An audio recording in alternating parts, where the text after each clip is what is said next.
Hello, my name is Kricket Moros, and welcome to my in-home studio where you can find art in pretty much every square inch here. I am a long resident of Brevard County. I'm a fiddle teacher. I play professionally with two bands, Robin the Bank and Finnegan Tim, locally. I've been doing art since 2011. I wasn't always an artist. I've been a violin/fiddle player since I was very young, but really discovered the arts when I was in Cocoa Village in a little gift shop. I found from an artist named Kelly Ray Roberts a whimsical piece of art on a bookmark.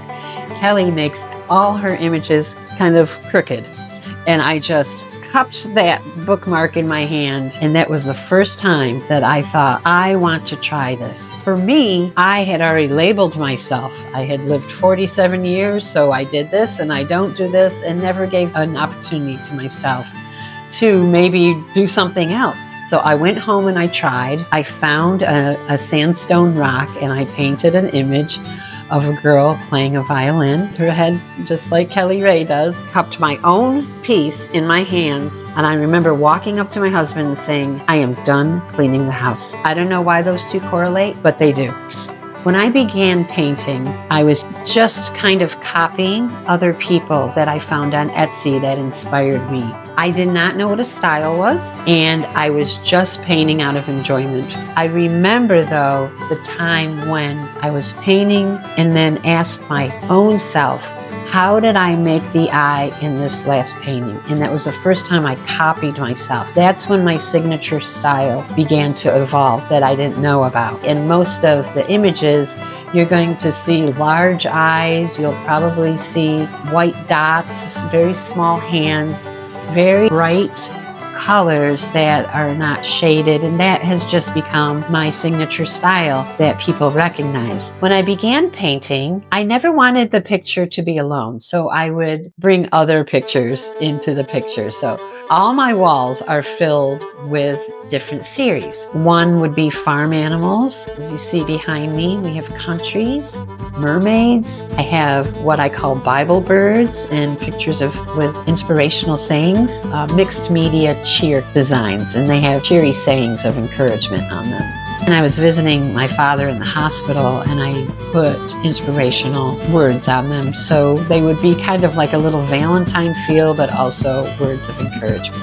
When I was raising my kids and spending so much time in the pediatrician's office, there was no art on those walls, just kind of like faded, framed posters. So I really wanted to create images for that office.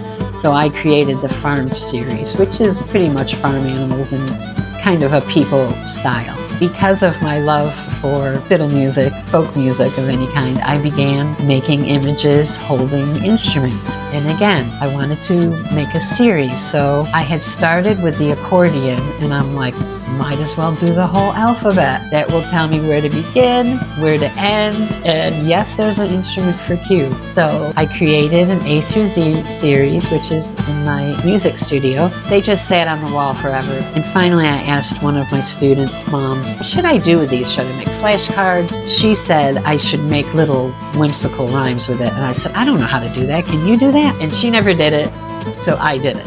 I stayed up very late to try to figure out how to get pictures on the wall into a book. And so this is my first book. It's called Instruments of the World. It is arranged alphabetically, and it's had some really good responses. Adults kind of become children reading this.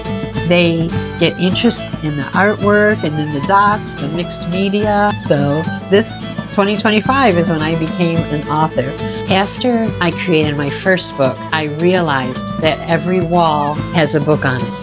So I'll be creating more books, and I'm working on the Froggy Swamp Band as we speak, and that will have music also with it. I really like to encourage people to be a part of the creative process. It doesn't have to be art or music. It could be also creating food on a plate, which I do not do very well.